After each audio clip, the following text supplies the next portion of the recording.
अस्सलाम वालेकुम, सब सवेरे पाकिस्तान में खुशामदीद। मैं हूँ वैस मंगलवाला। खुदा का शुक्र है कि उसने हमें आज की सुबह देखना नसीब फरमाई और आज की सुबह का आगाज़ हम सब बेताब हैं, बेचैन हैं। क्रिकेट वर्ल्ड कप, क्रिकेट का आलमी मेला आज शुरू होगा। आज पहला मैच है इंग्लैंड और न्यूजीलैंड के दरमियान और पाकिस्तानी टीम अपने दोनों वार्म अप मैचेस हारने के बाद अब असल जो मैदान है उसमें उतरेगी। कल उनका पहला मैच है नीदरलैंड से। वर्ल्ड कप, सारी दुनिया एंटिसिपेट कर रही होती है कि इस वर्ल्ड कप में क्या होगा, क्या होना है, कौन सी टीमें आगे होंगी, कौन सी टीमें पीछे होंगी। हर खिलाड़ी, हर तज्जियाकार अपना अपना एनालिसिस पेश कर रहा होता है और हर शख्स ये बता रहा होता है कि कौन सी टीम क्यों स्ट्रॉन्ग है, क्यों वीक है, क्या होने जा रहा है। तो ये पूरा सिलसिला चलेगा तकरीबन 1.5 महीने तक। ये क्रिकेट का आलमी मेला सजा रहेगा, टीमें आपस में टकराती रहेंगी और ये सिलसिला यूं ही चलता रहेगा। पाकिस्तान 1992 का वर्ल्ड कप जीतने के बाद आज तक ये वर्ल्ड कप नहीं जीत सका है, जिसको वनडे इंटरनेशनल्स का वर्ल्ड कप कहते हैं। पाकिस्तान आज तक ये नहीं जीत सका। 1992 के बाद 1992 में इमरान खान की क़यादत में जब पाकिस्तान ने ये वर्ल्ड कप जीता था तो उस वक्त भी हम कॉर्नर्ड टाइगर्स थे। लेकिन अब देखते हैं कि पाकिस्तानी टीम अपनी पूरी स्ट्रेंथ्स के साथ और कुछ वीकनेसेस के साथ भी ज़ाहिर है कहाँ खड़ी है और इंडिया के मैदानों में पाकिस्तान क्या जलवे बिखेरता है। इस पर हम बात करेंगे आज डिटेल में। आपकी कॉल्स भी लेंगे और हमारे साथ क्रिकेट के एक्सपर्ट्स भी मौजूद होंगे। बहुत सारी बातें होंगी क्रिकेट के हवाले से, तो ज़रा आप लोग भी तैयार हो जाइए, अपनी फ़ोन लाइन्स के करीब आ जाइए और क्रिकेट को एंजॉय करने के लिए रेडी हों। वैसे हमारी स्पेशल ट्रांसमिशन भी होनी है जिसमें सईद अजमल साहब होंगे। पाकिस्तान के बड़े ज़बरदस्त स्पिनर वो रहे हैं और वो अपना तज्जिया पेश करेंगे। हमारे प्रोग्राम में भी क्रिकेट पर बहुत बातें करेंगे हम, लेकिन पहले हम 60 सेकेंड न्यूज़ की तरफ चलते हैं और उसके बाद आपसे क्रिकेट के हवाले से बातचीत होगी। तो देखते हैं 60 second news. Cricket world cup का मेला आज से सजेगा। पहला मैच इंग्लैंड और न्यूजीलैंड के दरमियान होगा। वर्ल्ड कप के अहमदाबाद में होने वाले मैचेस के दौरान दहशतगर्दी का खतरा। पाकिस्तान में हालिया दहशतगर्दी में अफगानिस्तान के दहशतगर्दों के मुलविस होने की तस्दीक। सर्दियों में इस साल भी गैस लोड शेडिंग होगी। वज़ीर तवानाई मोहम्मद अली का ऐलान। चमन बॉर्डर क्रॉसिंग पर अफगान मुहाफिज की पैदल जाने वालों पर फायरिंग, 2 पाकिस्तानी शहीद। वाजिबात की अदायगी कर दी गई। कनाडा ऑपरेशन मामूल के मुताबिक जारी है। तर्जुमान PIA। सऊदी अरब का 2034 के फुटबॉल वर्ल्ड कप की मेज़बानी के लिए बोली जमा कराने का ऐलान। चीनी आबदोज अपने ही जाल में फंस गई। अफसरान समेत 55 नेवी एहलकार हलाक। बरतानवी रिपोर्ट। भारतीय रियासत सिक्किम में क्राउड बरस्ट सैलाब आ गया। 3 अफराद हलाक और 23 फौजी लापता। इटली में सयाहों की बस पुल से नीचे जा गिरी। 21 अफराद हलाक। जी, ये थी 60 सेकेंड न्यूज़ और अब बात करते हैं जी क्रिकेट वर्ल्ड कप की। वर्ल्ड कप में पाकिस्तान की टीम से आपकी क्या उम्मीदें हैं, क्या खदशात हैं, क्या जज्बात हैं, क्या हालात व वाक़यात हैं। फ़ोन लाइन्स हमारी ऑन कर देते हैं ताकि आप लोग भी अपनी राय का इजहार कर सकें हमारे प्रोग्राम में और हमारे साथ क्रिकेट एक्सपर्ट भी मौजूद होंगे। अच्छा जी, अब होना ये है कि 10 टीमें हैं दुनिया की, बड़ी 10 टीमें जिनको आप कह सकते हैं। ज़ाहिर है हर टीम बड़ी तो नहीं होती, लेकिन कुछ टीमें ऐसी होती हैं जो कि इमर्जिंग टीम्स होती हैं, लेकिन उनकी कारकर्दगी ऐसी होती है कि वो वर्ल्ड कप में आती हैं और उनको चांस मिलता है और कभी कभी कमाल ये परफॉर्मेंसेस देती हैं। तो 10 टीमें ऐसी हैं जो कि हिस्सा ले रही हैं इस वर्ल्ड कप में और 2023 का ये वर्ल्ड कप, उसकी जो ट्रॉफ़ी है वो जीतने के लिए आज यूँ कहिए कि एक जंग का आगाज़ होगा और अगले 1.5 महीने तक ये 10 ममालिक, 10 टीमें अपने जो जाल है उसमें दूसरों को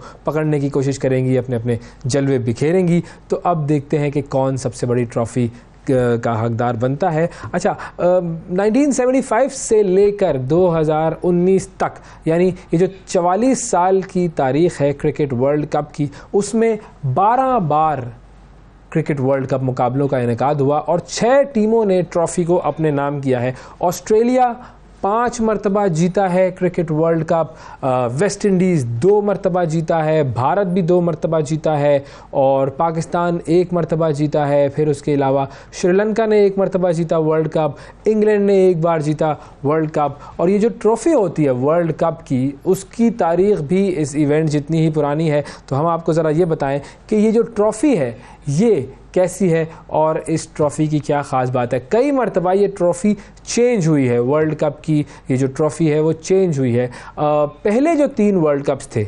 1975 का, 1979 का और 1983 का, इनमें ये तमाम जो ट्रॉफ़ीज़ थी ये एक ही ट्रॉफ़ी थी और तमाम वर्ल्ड कप इवेंट्स ये इंग्लैंड में मुनक्किद हुए थे और तीनों जो इवेंट्स थे वो एक ही कंपनी ने स्पॉन्सर किए हुए थे। प्रूडेंशियल कप इनको कहा जाता था।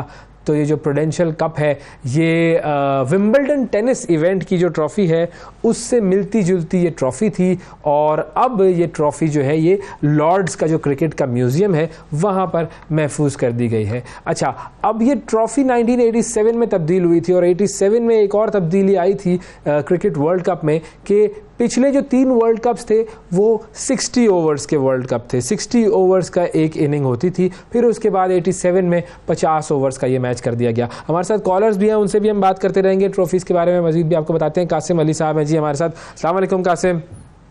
वालेकुम अस्सलाम सर, कैसे हैं आप? बिल्कुल ठीक, ज़बरदस्त जी। बताइए जी, क्या जज्बात हैं, क्या हालात हैं? क्रिकेट वर्ल्ड कप शुरू हो रहा है आज। वो सर वर्ल्ड कप के लिहाज से जज्बात तो आपको पता है, पाकिस्तानी क्रिकेट टीम एक जोश है, हाँ, क्रिकेट के साथ जुड़ा हुआ है, जज्बात जुड़े हुए हैं। लेकिन मेरा सर सवाल ये है कि हसन अली और शादाब को क्यों सिलेक्ट किया गया? किसको सिलेक्ट करते हैं उनकी जगह, आप बताएं। सर आप सर चेक करें ना, हम PSL करवाते हैं, इतने ग्रूम करते हैं बॉलर और फिर दोबारा वही पुराने हम घिसे पीटे बॉलर ले आते हैं जब कोई इंजर्ड हो जाता है। लेकिन आप देखें ना, हसनैन भी नहीं है हमारे पास, नसीम भी नहीं है हमारे पास, फिर उसके अलावा एक और 2 बॉलर्स हैं वो भी ज़ख्मी हैं, फास्ट बॉलर्स। तो फास्ट बॉलर्स में फिर हमारे पास ऑप्शन क्या बचता था हसन अली के अलावा? और खिलाड़ी तो अच्छा ही है, वो परफॉर्म बहुत अच्छा किया था PSL में, हाँ, उसको भी चांस देना चाहिए था। किसने दानी ने, दहानी के साथ पता नहीं क्या, वो लोग बस दहानी को लिए फिरते हैं हर जगह मगर उसको खिलाते नहीं है। दहानी का ये बड़ा जो है वो दहानी के साथ किया जा रहा है। और ये आपको याद होगा पहले सरफराज के साथ भी ऐसे ही होता था, उसको भी बड़ी मुश्किल से खिलाया गया था। फिर सरफराज ने बड़ा परफॉर्म किया, बड़ा ज़बरदस्त परफॉर्म किया। लेकिन हमारे यहाँ पे ये होता है मामला। तो अब देखते हैं कि क्या होता है। हम तो सिर्फ दुआएं कर सकते हैं भाई। और किसकी सिलेक्शन पर आपको एतराज़ है? और किसी की सिलेक्शन पे एतराज़ नहीं है इतना, ठीक है, लेकिन वो मोहम्मद हारिस को अपने वजह तो असल से ना मैसेज दीजिएगा कि मोहम्मद हारिस पे ओपनर करवा दें, इनकी मेहरबानी है। अच्छा, मोहम्मद हारिस से जो है वो आप कहते हैं कि ओपनिंग करवाई जाए। ओके जी जी। तो इमाम और फ़खर का क्या होगा फिर, उनको क्या करें? सर फ़खर ने आप मुझे ये बता दें लास्ट 10 मैचेस में कितने रन किए हैं और बिल्कुल भी नहीं, कितने फोर्स हैं? कुछ नहीं किया, कुछ तो नहीं किया। किसी और को चांस देना चाहिए ना यंगस्टर्स को। सर असल में प्रेशर भी बड़ा होता है ना, फिर वो चल जाता है खिलाड़ी तो फिर देखें कैसा चलता है वो। यंगस्टर्स के ऊपर प्रेशर भी होता है। सर इंटरनेशनल क्रिकेट खेल रहे हैं हम, पूरे पाकिस्तान को प्रेजेंट कर रहे हैं, हाँ, और सिर्फ पाकिस्तान पे प्रेशर है। नहीं, प्रेशर सब पे होता है, बात तो सही है आपकी। सर आगे देख सर, आपने इंडिया का देखा है मैच, प्रैक्टिस मैच, और न्यूजीलैंड का देखा है, ऑस्ट्रेलिया का देखा है। बिल्कुल बिल्कुल सही। वो आगे अटैक करते हैं, हम रोकना शुरू करते हैं, बिल्कुल रोकते जाते हैं। हम डरते हैं, थोड़ा डरते हैं, ये है मसला। बिल्कुल बिल्कुल डरते हैं। तो चले दुआ करते हैं कि भाई पाकिस्तान ना डरे और बेहतरीन परफॉर्मेंस दे जी। बहुत शुक्रिया अदा करेंगे। कासिम अली साहब शेखुपुरा से हमारे साथ मौजूद थे। ओके जी, वर्ल्ड कप की ट्रॉफी की हम बात कर रहे थे। 1987 में ये ट्रॉफी तब्दील हुई थी और पहली बार ये टूर्नामेंट जो है वो इंग्लैंड से बाहर हुआ था और पाकिस्तान और भारत में मुनक्किद हुआ था ये। और ये था बेसिकली रिलायंस कप और गोल्ड प्लेटेड ट्रॉफ़ी इसके लिए तैयार की गई थी और इस ट्रॉफ़ी पर हीरे भी जड़े हुए थे और रिलायंस वर्ल्ड कप इसका नाम था। और उस ज़माने में इस ट्रॉफ़ी की तैयारी पर कोई 6 लाख भारतीय रुपए खर्च हुए थे। वो तकरीबन आजकल अगर उसका हिसाब लगाया जाए तो 80 लाख भारतीय रुपयों के बराबर है। और फिर उसके बाद 1987 के बाद आता है जी 1992 का वर्ल्ड कप। वो अब तक की सबसे अलग ट्रॉफ़ी थी, सबसे अलग उसका डिज़ाइन था, सबसे खूबसूरत भी उसको तस्वुर किया जाता है। क्रिस्टल से वो तैयार की गई थी, बेंसन एंड हेजिस वो कप था और ग्लोब बना हुआ था और 8,000 बरतानवी पाउंड्स का खर्चा हुआ था। और इस वक्त जो है ये नेशनल क्रिकेट एकेडमी लाहौर में ये मौजूद है। फिर 1996 का टूर्नामेंट था, ये फिर बड़े सग़ीर में हुआ था। पाकिस्तान, भारत, श्रीलंका ये 3 कंट्रीज़ मेज़बान थी और ट्रॉफ़ी जो थी इसको विल्स कप कहते थे जी। और फिर उसके बाद 1999 से लेकर अब तक आईसीसी ने ये फैसला किया कि फिर जी एक ही ट्रॉफ़ी बना ली जाए, और आईसीसी ने बरतानिया की कंपनी है जी जेराड एंड को, उससे रब्ता किया और वो ट्रॉफ़ी बनाती है। और अब जो ट्रॉफ़ी जो है उसकी तकरीबन वज़न है 11 किलो, 60 सेंटीमीटर्स लंबी ये ट्रॉफ़ी है।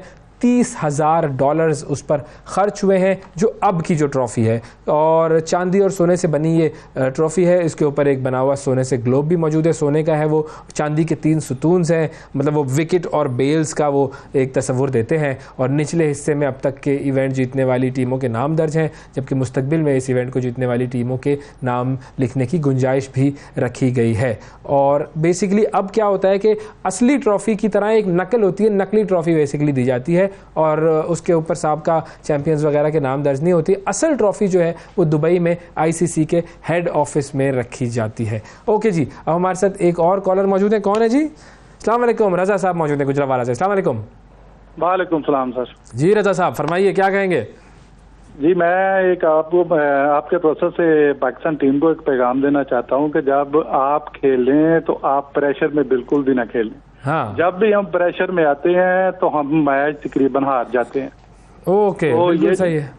आपने देखा ऑस्ट्रेलिया वगैरह की टीम है, इंडिया की टीम है, इंग्लैंड की टीम है, अगर उनका कोई ऐसा ऊंच नीच भी आती है ना तो वो प्रेशर नहीं लेते हैं। हम इतना प्रेशर में अंडर प्रेशर हो जाते हैं। बस ये प्रेशर का ही गेम है, बिल्कुल बिल्कुल सारा मसला प्रेशर का है। ये विजुअल्स क्यों हटा देते हो मेरे दोस्तों? बार बार क्रिकेट दिखाओ, क्रिकेट मेरी शक्ल देखने में कोई इंटरेस्टेड नहीं है। आज सब क्रिकेट देखना चाहते हैं, सबको क्रिकेट के विजुअल्स देखने हैं, तो क्रिकेट चलाते रहो मेरे भाइयों बहनों दोस्तों बुजुर्गों। अच्छा, तो प्रेशर जो है, अब प्रेशर को हैंडल करने का तरीका तो बताए ना रज़ा भाई। प्रेशर को हैंडल करने का तरीका है कि आप फ्रेश माइंड के साथ खेलें। अगर विकेट गिर गई कोई बात नहीं, हम खुद क्रिकेट खेलते रहे हैं, हमने कॉलेज यूनिवर्सिटी के लेवल पे क्रिकेट खेली है। जब आप अंडर प्रेशर हो जाएंगे, समझ लेंगे कि हम अब हारने लगे तो आप हार जाएंगे। बात तो सही है, प्रेशर हार जाएंगे। अगर आप गेम को ये देख लें, आपकी 2 विकेटें भी गिर रही हैं, गेम आप अपनी खेलें, तीसरी भी गिर जाए फिर भी अपनी गेम ही खेलें, तो उसमें हार के चांसेस कम होते हैं, जीत के ज्यादा हो जाते हैं। वैसे तो हार जीत गेम का हिस्सा है, गेम का हिस्सा है, बिल्कुल बिल्कुल। हाँ, हम भी तो वैसे जज्बाती है ना। जब आप अंडर प्रेशर हो जाएंगे ना, फिर आप सेलेक्ट कर लेते हैं कि हम हार गए। सही है। आपके घर में सबका माहौल बना हुआ होता है वर्ल्ड कप देखने का? हाँ जी, बिल्कुल बना होता है, क्योंकि बच्चे भी माशाल्लाह देखते हैं, सभी देखते हैं। खवातीन भी देख रही होती है वर्ल्ड कप आपके घर में? ज़ाहिर है सभी देखते हैं। वरना कम इंटरेस्ट होता है ना, खवातीन परेशान होती है, शौहर काम नहीं कर रहे, बस कोई सौदा लाने का कहो तो कह रहे मैच चल रहा है, कोई काम का कहो। हाँ वो तो ठीक है, लेकिन वो इन दिनों के सौदा सलफ वगैरह इकट्ठा ले जाते हैं, फिर इस परेशानी खत्म हो जाती है। यानी कि जबरदस्त जी, बहुत शुक्रिया जी, जबरदस्त। चले देखते हैं कि क्या होता है। आज पहला मैच है जी वर्ल्ड कप का। अच्छा जी, हंजला मुमताज हमारे साथ मौजूद है। अस्सलाम वालेकुम। जी वालेकुम सलाम जी हंजला, बिल्कुल ठीक, जबरदस्त, अल्लाह का शुक्र। आप बताइए। अल्हम्दुलिल्लाह। अच्छा वैस भाई, मेरा सवाल है, वसीम जूनियर को ये साथ क्यों रख रहे हैं टीम में और खिला क्यों रहे, जबकि हमारे पास उसके मुतबादिल और भी चांस है, और प्लेयर बैठे हैं। और कौन है बताएं। आप होते तो क्या करते, किसको लेते? आमिर जमाल है, तो इन्होंने सिलेक्ट ही नहीं किया। आमिर जमाल को नहीं किया सिलेक्ट, बिल्कुल। इसके अलावा उमैद आसिफ है। हाँ उमैद भी है, उसकी परफॉर्मेंस काफी देर से अच्छी है। यार ये बड़े मुश्किल मामलात हैं ये। टीम सिलेक्शन देखें अब की है उन्होंने, तो कुछ सोच समझ के ही की होगी। अच्छा एक काम करते हैं ना, हम डॉक्टर नुमान यहाँ से बात करने की कोशिश कर लेते हैं। हम वो हमें ज़रा सिखा भी देंगे, समझा भी देंगे, क्योंकि वो तो क्रिकेट के एक्सपर्ट हैं। तो ज़रा बात कराओ ना मेरे दोस्तों, ज़रा कोशिश करो उनसे, हम फिर ये सारे सवालात जो हैं वो उनसे पूछेंगे। थैंक यू जी, बहुत शुक्रिया। अब मैं आपको बताता हूँ कि पाकिस्तान की जो परफॉर्मेंस थी वो कैसी रही। 1975 का जो वर्ल्ड कप था उससे लेकर 2019 तक के वर्ल्ड कप्स में पाकिस्तान की परफॉर्मेंस क्या रही है। 1975 से शुरू करते हैं जी। इंग्लैंड की मेज़बानी में खेला गया था, वेस्ट इंडीज़ जीती थी ये टूर्नामेंट, और पहला जो एडिशन था उसमें कोई इतनी अच्छी कारकर्दगी नहीं थी पाकिस्तान की, और पाकिस्तान की टीम सेमीफाइनल तक नहीं पहुंच सकी थी। अच्छा, फिर उसके बाद 1979 में इंग्लैंड में ही दूसरी मरतबा वर्ल्ड कप हुआ, उसमें एक मरतबा फिर वेस्ट इंडीज़ जीता, वेस्ट इंडीज़ ने इंग्लैंड को फाइनल में हराया, फतह वेस्ट इंडीज़ का मुकद्दर बनी, और पाकिस्तानी टीम उस वर्ल्ड कप में पाकिस्तान ने बड़ी अच्छी कारकर्दगी दिखाई थी 1979 में। आसिफ इकबाल उस वक्त टीम को लीड कर रहे थे, और पाकिस्तान की जो टीम थी वो पहुंची थी सेमीफाइनल तक, सेमीफाइनल में हारे थे हम। अच्छा, फिर उसके बाद जो वर्ल्ड कप कप था 1983 का, 87 का, ये दोनों वर्ल्ड कप पाकिस्तान के लिए बड़े अच्छे रहे थे। और 79 में भी पाकिस्तान सेमीफाइनल में पहुंचा, 83 में भी सेमीफाइनल में पहुंचा, 87 में भी सेमीफाइनल में पहुंचा, लेकिन सेमीफाइनल तक ही मामला था। 83 और 87 में जो है वो इमरान खान जो है उसकी इमरान खान की कप्तानी में पाकिस्तान खेल रहा था। और फिर उसके बाद जब 1979, 1983 और 1987 में सेमीफाइनल्स में हम हारे, उसके बाद 1992 में फिर वो मरहला आया कि जब पाकिस्तानी कौम, ज़ाहिर है उम्मीदें तो हमेशा होती हैं, लेकिन उस टीम से भी बहुत उम्मीदें थी। इंग्लैंड और न्यूजीलैंड में ये वर्ल्ड कप खेला गया था, वर्ल्ड कप का 5वां एडिशन था ये, और उसमें वर्ल्ड कप में पाकिस्तान फातेह करार पाया। इमरान खान उसके कप्तान थे और वो आखिरी गेंद सबको याद है, आखिरी मैच सबको याद है, वसीम अकरम ने बड़ी ज़बरदस्त बॉलिंग करके 2 विकेटें ली थी और पाकिस्तान ने इंग्लैंड को हराया था। अच्छा, इंग्लैंड के साथ बड़ा इंटरेस्टिंग मामला था। इंग्लैंड जो है उसमें हमेशा सेमीफाइनल में पहुंचता रहा था और कभी भी वो नहीं जीत पाया था। हालांकि वो कहते हैं ना, क्रिकेट का जो ओरिजिन है वो तो इंग्लैंड में हुआ, लेकिन उसके बावजूद क्रिकेट वर्ल्ड कप इंग्लैंड नहीं जीत पाया था। अच्छा जी, फिर उसके बाद 1996 उसमें फिर कौमी टीम के जो कप्तान थे वो वसीम अकरम थे और बस बड़ा ही बुरा हाल था। क्वार्टर फाइनल तक पाकिस्तान पहुंच सका था और लेकिन ये है कि उस दौरान 1996 में हुआ क्या था कि 1996 में श्रीलंका जीता था वर्ल्ड कप। और श्रीलंका ने जब ट्रॉफी उठाई तो सारी दुनिया हैरान थी, क्योंकि श्रीलंका की परफॉर्मेंस उससे पहले कोई इतनी अच्छी नहीं थी। ग्रुप स्टेजेस में ही 1975 से ही श्रीलंका की हिस्ट्री ये थी कि वो ग्रुप स्टेजेस से ही बाहर हो जाता था। और इस मरतबा 1996 में जब ये टीम आई तो उसने क्रिकेटिंग जो प्लेइंग मेथोडोलॉजी थी वो तब्दील कर दी। उसने शुरू के 15 ओवर्स में हिटिंग करना शुरू की और बताया दुनिया को कि तेज़ क्रिकेट भी खेली जाती है, और उसी की वजह से, उसी स्ट्रैटेजी की वजह से 1996 में श्रीलंका की टीम जो है वो जीती थी। फिर 1999, अब ये वो वक्त था जब पाकिस्तान को मिला शाहिद आफरीदी जैसा स्टार, अब्दुल रज़्ज़ाक जैसा स्टार, शोएब अख्तर जैसा स्टार, ये सारे जो हैं वो बेहतरीन क्रिकेटर्स बने आगे। वसीम अकरम की कप्तानी थी और फाइनल तक ये टीम पहुंची और फाइनल में ऑस्ट्रेलिया ने जिस तरीके से एकतरफा मैच में हमें हराया, बड़े उसके ऊपर सवालात भी उठे थे। बहुत ही हालत ख़राब की गई थी पाकिस्तान के खिलाड़ियों ने, पाकिस्तान की टीम की, पाकिस्तान की आवाम की हालत ख़राब कर दी थी, क्योंकि एक वन साइडेड मैच हुआ, शदीद मैच वन साइडेड था और पाकिस्तान की टीम का बहुत ही कम स्कोर था, गालिबन 120-30 के करीब कुछ बनाए थे पाकिस्तान ने, और बस फिर वो मैच हम हार गए। और बड़ी उम्मीदें थी और वो बड़ी ज़बरदस्त टीम थी, यकीन मानिए बड़ी ज़बरदस्त टीम थी वो। फिर उसके बाद 2003 में ये टीम जब लड़खड़ाई तो वकार यूनस की कप्तानी थी और ग्रुप स्टेज के मरहले से हम आगे ना बढ़ सके। फिर 2007 में कौमी टीम की कारकर्दगी बड़ी मायूस कुन थी। इंज़िमामुल हक उस वक्त टीम के कैप्टन थे, ग्रुप स्टेज में ही पाकिस्तान बाहर हो गया था। फिर उसके बाद बात करते हैं जी 2011 की। 2011 में भारत की मेज़बानी में खेला गया वर्ल्ड कप था, 10वां एडिशन था। पाकिस्तान एक मरतबा फिर सेमीफाइनल तक पहुंचा था और भारतीय शहर मोहाली में जब मिसबाह आउट हुए थे तो क्या बस सबके दिल जो है वो बस धड़क गए थे और बस फिर वो भारत ने जीता वो 2011 का वर्ल्ड कप और पाकिस्तान का सफ़र जो है वो सेमीफाइनल में तमाम हो गया था। फिर 2015 में ऑस्ट्रेलिया और न्यूजीलैंड में फिर वर्ल्ड कप हुआ तो कई नए चेहरे पाकिस्तान टीम का हिस्सा बने। मिसबाह उस वक्त कप्तान थे और लेकिन क्वार्टर फाइनल में ही हम पहुंच पाए थे। फिर उसके अलावा 2019 में सरफराज अहमद फिर ये कप्तान थे और उस वक्त देखें जी बाबर आजम भी आए, शाहीन शाह भी थे, आमिर थे, इमाम हसन अली, ये सब खिलाड़ी जो है वो टीम का हिस्सा थे। कोई इतनी ख़ास परफॉर्मेंस तो नहीं थी, पाकिस्तान ग्रुप स्टेज में ही बाहर हो गया था, लेकिन ये कि अब देखते हैं कि क्या होता है। पाकिस्तानी टीम से हमें बड़ी उम्मीदें वाबस्ता हैं और हम चाहते हैं कि पाकिस्तान जो है वो टॉप 4 में, तो बड़े लोग पेशगोइयाँ कर रहे हैं कि टॉप 4 में पाकिस्तान की टीम पहुँचेगी, लेकिन हु नोज़, इट्स क्रिकेट। एक और कॉलर है हमारे साथ जी, अस्सलाम वालेकुम। हेलो, अस्सलाम वालेकुम जी।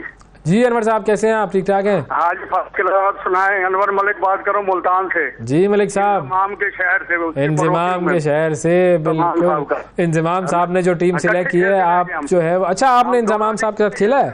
ओहो बिल्कुल। हाँ जी, क्या हाल है? जबरदस्त जी, बिल्कुल ठीक जी। हाँ जी माशाल्लाह, बहुत स्कूल लेवल से खेलते थे। हाँ हाँ, टैलेंट शुरू से रहा उनका, तो वो शुरू से ही रन आउट होते थे ज्यादा है। और माशाल्लाह देखो जी, कैप्टन तक रहे कौमी टीम में जी। और मैंने वर्ल्ड कप भी सारे देखे हैं 1975 से अब तक। अच्छा, इस मर्तबा क्या उम्मीद है आपको? प्रैक्टिकल बात, टीम अच्छा खेलेगी इस दफा, मगर स्पिन बॉलिंग हमारी जो है ना काफी है, उसमें बहुत ज्यादा वो है, स्पिन का बड़ा मसला है। जैसे हल्के स्पिनर भी वही हैं, शदाब, नवाज, ये अच्छे स्पिनर हैं, इनसे तवक्को भी है, अल्लाह करे अच्छी बॉलिंग कराएंगे। और मिडिल ऑर्डर बैटिंग अच्छी कर रही है, मगर ओपनिंग जो है ना वो इनमें थोड़ा से एक चेंज करना पड़ेगा इनको। बिल्कुल बिल्कुल, ये बड़ा मसला है, इस मसले को हल करना पड़ेगा। बहुत शुक्रिया अदा करेंगे अनवर साहब, आपने कॉल किया प्रोग्राम में। और अब हमारे साथ मौजूद हैं जनाब डॉक्टर नुमान नियाज साहब, the cricket expert, the cricket analyst, और उनसे हम बात करेंगे, उनसे जानेंगे कि उनकी क्या उम्मीदें हैं इस वर्ल्ड कप के हवाले से। अस्सलाम वालेकुम डॉक। वालेकुम सलाम, क्या हाल है वैस? Good to hear from you. Sir कैसे हैं? ठीक ठाक हैं आप? आपकी आवाज़ जो है वो कुछ धीमी सी आ रही है, क्या तबीयत तो ठीक है आपकी सर? नहीं, वो मेरी आवाज़ बिल्कुल ठीक है। वो पोस्ट ट्रीटमेंट जरा अपना लेरिंग्स में प्रॉब्लम हो जाता है, लेरेंजाइटिस, और ऊंचा बोलते हैं, फिक्र हाँ जरा हमारी दुआएं हैं आपकी सेहत के लिए। अरे नहीं सर, आपकी आवाज़, आप धीमा भी बोलेंगे तो दिल से दिल का कनेक्शन है, वो दिल तक आवाज़ पहुंच जाएगी। चले सबसे पहले तो ज़रा इस पर आ जाएं कि चले वर्ल्ड कप का एनालिसिस तो हम करते रहेंगे, ये बताएं कि क्या ये वर्ल्ड कप आखिरी वर्ल्ड कप होगा ODI, as far as ODIs are concerned? देखें, वनडे इंटरनेशनल्स जो हैं वो आजकल बहुत ज़्यादा अनपॉपुलर ज़रूर हो रहे हैं बिकॉज ऑफ द फैक्ट कि जो T20 की प्राइवेट लीग्स और जो T20 की कमर्शियल अट्रैक्शन है वो उसकी ओवरडोज है और वो ज़्यादा एक्सेप्टेबल है, क्योंकि हम बात जब करते हैं तो दो किस्म के शायकीन होते हैं। एक क्रिकेट लिटरेट होते हैं जिनको क्रिकेट की समझ होती है, क्रिकेट पैशनेट होते हैं। तो ये जब से ब्रॉडकास्टिंग राइट्स की और ये जब से एक रस्म टास्क बना है, तो तब अगर आप देखेंगे तो बहुत सारे कॉर्पोरेट इंटरेस्ट जो है और जो फाइनेंशियल इंटरेस्ट हैं वो आ गए हैं T20 की तरफ। अब तो टेस्ट क्रिकेट कुछ लोग कहते थे कि it may well die down on its feet. बिल्कुल, it is not that simple to eliminate a format. अगर आपको याद हो तो 2017 में कहा गया था कि चैंपियंस ट्रॉफी आखिरी होगी, और वो एक ICC के जो FTP है उसमें वो फिट इन नहीं हो रही, लेकिन उसके बाद उसको रिजुविनेट किया और ICC वर्ल्ड T20 आपके ठीक है कि आपको वर्ल्ड कप अमेरिका में या वेस्ट इंडीज़ में होता मिलेगा अगले साल।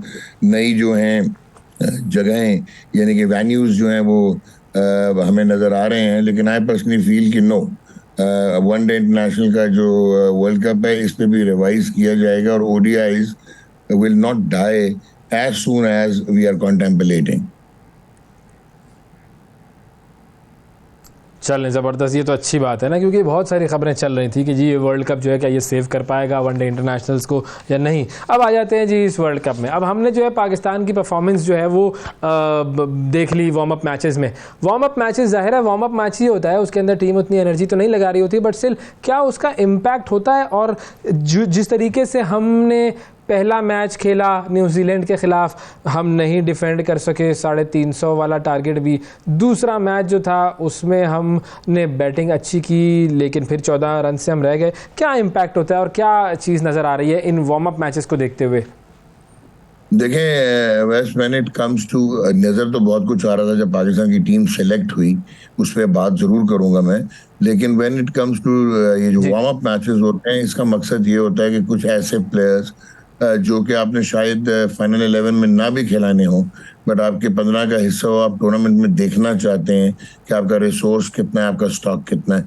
सेकेंडली कोई एक माइंडसेट होता है जिस वक्त आपका एक्चुअल ओरिजिनल मैच होता है, तो उसमें वो हम कहते हैं ना कि जो एड्रेनलिन रश होता है और जो प्लेयर्स का फोकस होता है, वो अब जितना मर्जी भी प्रोफेशनल हो, बट व्हेन यू नो कि it is only a game for warming up, तो वो वाला कंपेटिटिव माइंड नहीं आपको नजर आता, दोनों अतराफ से नजर नहीं आता, दोनों से नजर नहीं आता।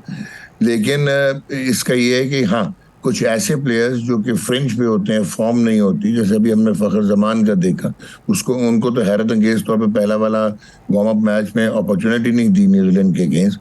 सो उन प्लेयर्स को बेनिफिट जरूर होता है कि उनको जरा, जैसे साउथ शकील खेले हैं तो उनका आपको अंदाजा हो गया कि ही इज द वन जो कि मिडिल ओवर में रन भी चला सकता है, जो कि स्ट्राइक रोटेट कर सकता है, जो कि हिटे मारने पे आए तो उसने एक्स्ट्रा कवर पे भी छक्के मार दिए, स्पिनर्स को बहुत अच्छा खेला। तो ये उस तरह तो इंडिविजुअली तो पॉजिटिव होता है।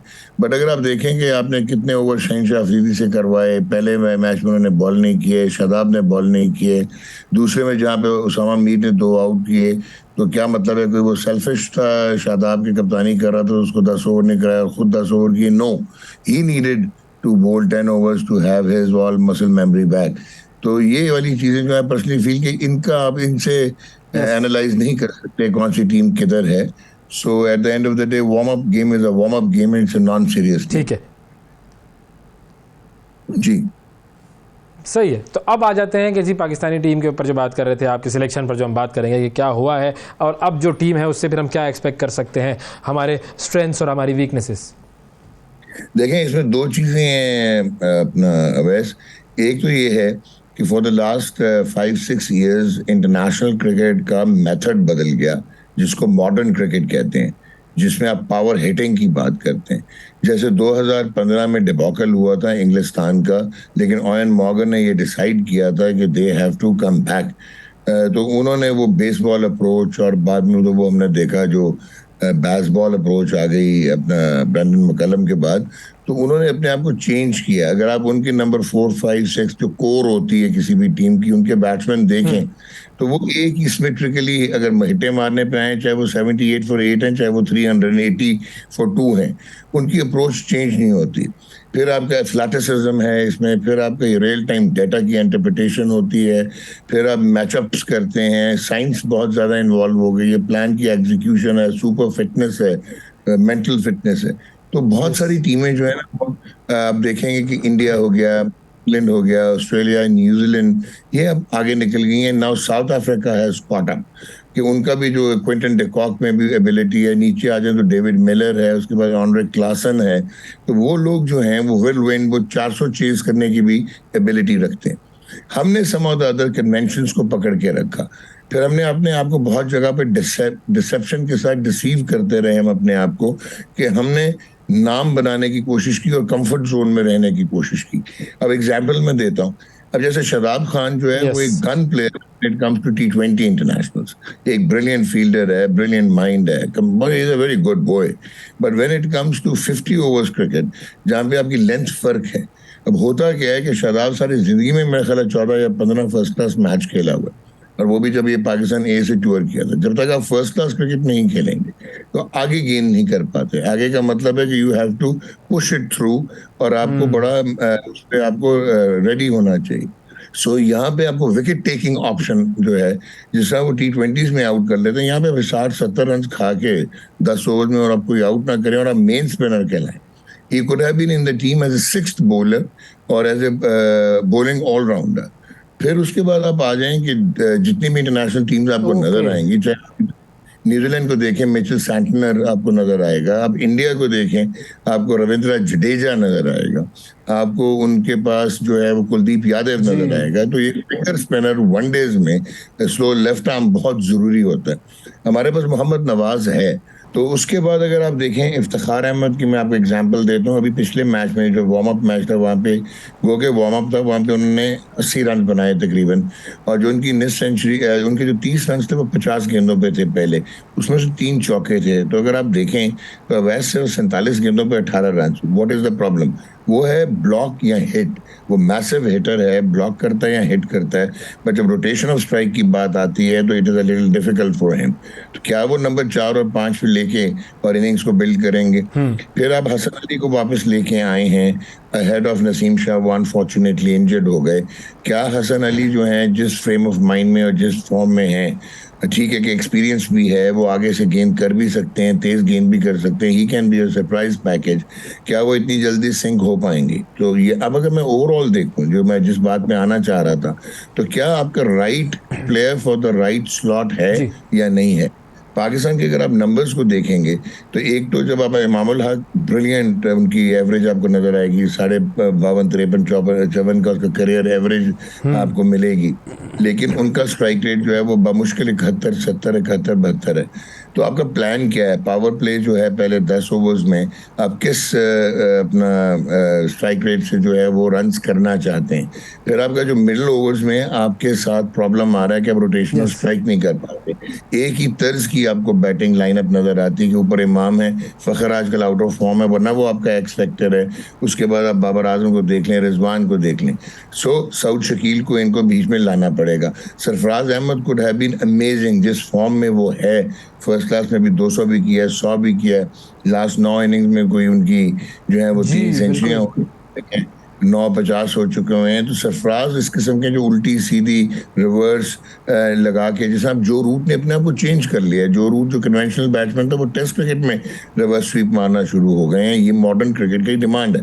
तो क्या हमारी टीम सिलेक्शन मुझे ऐसे लगा स्लाइटली इंटेलेक्चुअली डिसऑनेस्ट है। जो प्लेयर्स जाने चाहिए थे बनते थे, जैसे कि शान मसूद है कि वो आप टेस्ट क्रिकेट खिलाते रहे जहाँ पे वो परफॉर्म नहीं कर रहे थे, लेकिन लिस्ट ए में उनकी 56 एवरेज है, लेफ्ट हैंडर हैं, रोटेशन और स्ट्राइक बहुत अच्छी है, एंकर कर लेते हैं, हिट मार लेते हैं। तो अब आई पर्सनली फील कि आपके पास रिसोर्स है। तो शान का कोई कप्तानी का डर है क्या बाबर आजम को, कि शान आ जाएगा तो मामला खराब हो जाएगा जरा कप्तानी का? नहीं, अब मैं ये तो नहीं कहूंगा कि सऊद शकील का भी डर है बाबर आजम को कि अपॉर्चुनिटी नहीं मिल पाती, लेकिन इनहेरिट इनसिक्योरिटीज का मुझे नहीं पता, वो खुदा जानता है। लेकिन eight the end of the day ऐसे लगता है कि सर्टेन प्लेयर्स लाइकिंग में हैं और डिसलाइकिंग में हैं। एंड डोंट फॉरगेट, जो आपके रिमोट कंट्रोल डायरेक्टर और सो कॉल्ड वो हैं, author, he is a man of strong likes and dislikes. फिर मैं और ब्लंटली भी आपको ये कह दूं कि जब से फ्रेंचाइज क्रिकेट आई है पाकिस्तान में, तो फ्रेंचाइज का इम्पैक्ट बहुत ज़्यादा होता जा रहा है नेशनल टीम की सिलेक्शन पे। ये मैं अंडरटोन में बहुत सारी बातें कर गया कि आपके कुछ ऐसे फेवरेट्स हैं जो अब मतलब आप सेंट्रल बिल्कुल ठीक है, बिल्कुल सही है कि फ़हीम अशरफ को सेंट्रल कॉन्ट्रैक्ट मिल जाता है, नजर आ रहा है बिल्कुल। लेकिन इब्रार अहमद जो कि आपका वर्ल्ड अपना रिकॉर्ड पाकिस्तान रिकॉर्ड कर रहा है, उसको आप कॉन्ट्रैक्ट ही नहीं देते टेस्ट क्रिकेट में। साउथ शकील को आप कैटेगरी डी में रखते हैं, सरफराज को डी और उसको आप रिजर्व में रखते भी हैं। हाँ, और नुमान अली को आप जो है वो कॉन्ट्रैक्ट नहीं देते, तो वो क्लियरली आपको नजर आ रहा है कि फेवरिज्म हो रहा है। अब आए आप चांसेस पे। अनप्रेडिक्टेबिलिटी इस मॉडर्न क्रिकेट में, साइंटिफिक जोन्स में कितना आपको हेल्प करेगी? ठीक है, क्योंकि क्या अब जब आप टॉप 4 की बात करते हैं, आप कैसे एलिमिनेट कर सकते हैं ऑस्ट्रेलिया को, कैसे एलिमिनेट कर सकते हैं इंडिया को अक्रॉस ऑल फॉर्मेट्स, नंबर 1 अपने होम ग्राउंड में खेल रही है, इंग्लैंड को, साउथ अफ्रीका।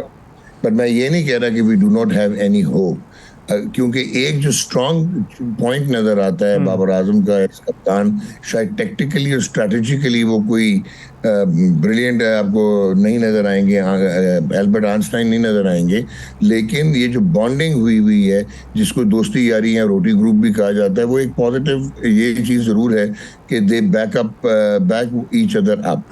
लेकिन क्या जो ऊपर से 2 आउट कर देते हैं, मिडिल ओवर में आउट कौन करेगा पाकिस्तान का? ये एक क्वेश्चन है। इब्रार को अगर आप रखते तो इब्रार में ये एबिलिटी है कि वो 40 रन दे देता 4 ओवर्स में, मिस्ट्री बॉलर है, लेकिन वो साथ आपको 2-3 आउट कर देता। जैसे मार्क वुड की, you will be shocked to know, power play में एवरेज 50 की है, लेकिन Mark Wood is one of the finest death bowlers, लेकिन वो एक ऐसी क्रूशियल विकेट ले लेते हैं जहाँ से अपने उसके कप्तान को स्पेस मिलती है तो कम बैक चेंज कर देती है। तो हमारे लिए प्रॉब्लम ये है कि ना हम आउट कर पाते हैं मिडिल ओवर में 11 से 40 में, और जब आउट नहीं कर पाते अगली टीम 350 पौने 400 कर देती है, और फिर हम रन्स रोटेट नहीं कर पाते। तो it will be a sight to watch के इफ्तिखार खेल रहा हो और एक एंड से रविंद्रा जडेजा गेंद कर रहे हो और एक एंड से कुलदीप यादव गेंद कर रहे हो अहमदाबाद में, तो क्या वो कितनी रोटेट कर पाएंगे strike? So that is overall I personally feel Pakistan team को आप एलिमिनेट नहीं कर सकते। अनप्रेडिक्टेबिलिटी उनके साथ रहेगी, अनसाइंटिफिक कन्विक्शंस के साथ, लेकिन it will be very hard for them to compete with the more developed teams. बिल्कुल प्रैक्टिकल आपने एनालिसिस दिया है, और ये अब कल पता चल जाएगा जब पहला मैच खेलेगी पाकिस्तान की टीम। नेदरलैंड से मैच तो है, लेकिन हमारा कोई भरोसा नहीं होता। हम कभी कभी आयरलैंड से भी जो है वो हार जाते हैं और कभी कभी दुनिया को हरा देते हैं। थैंक यू सर, बहुत शुक्रिया। हमारे साथ डॉक्टर नुमान थे और बात हो रही थी क्रिकेट वर्ल्ड कप के हवाले से। एक छोटा सा वक्फा लेंगे, वक्फे के बाद दोबारा हाजिर होंगे। हमारे साथ रहिएगा। सुबह सवेरे पाकिस्तान, सुबह सवेरे पाकिस्तान, सुबह सवेरे पाकिस्तान।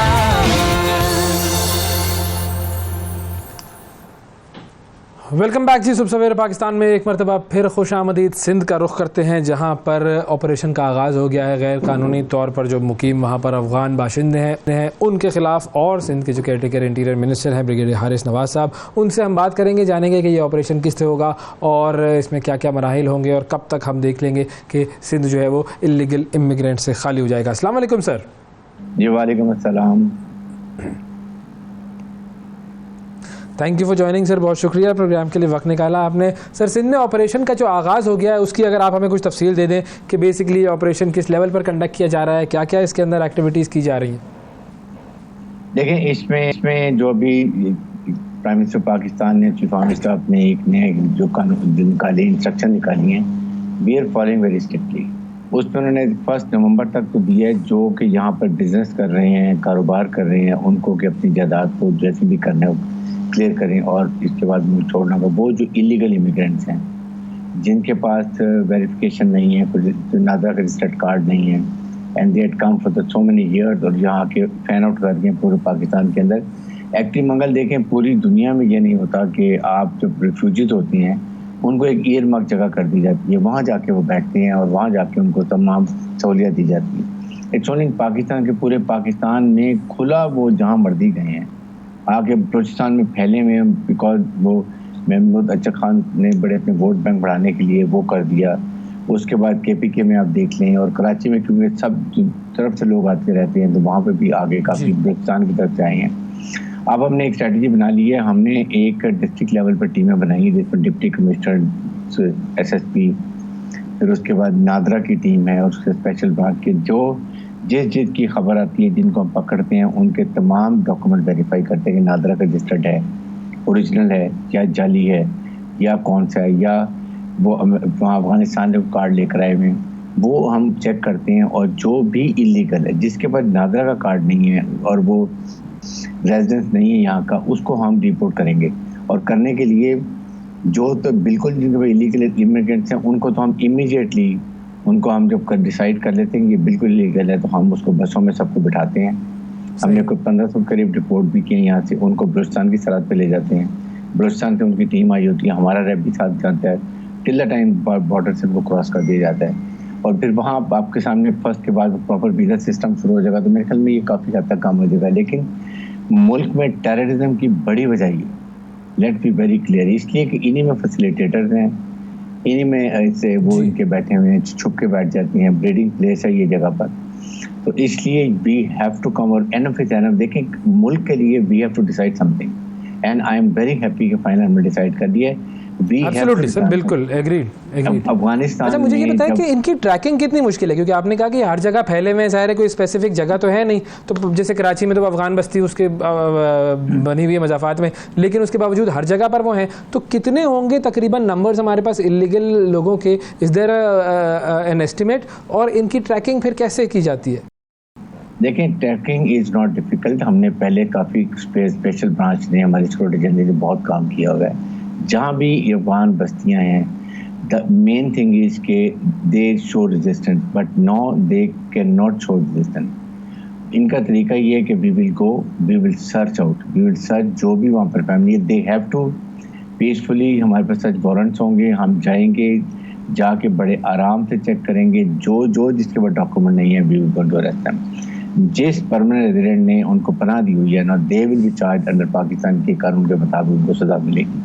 तो इसलिए ये इतना बड़ा नहीं, बेसिकली है कि now we should have a political will and mental resolve, जो पहले नहीं थी। वी हैव डिसाइडेड, हमने इनको निकालना है। ये हमारे लिए बहुत बड़ा दर्द-ए-सर बन चुके हैं।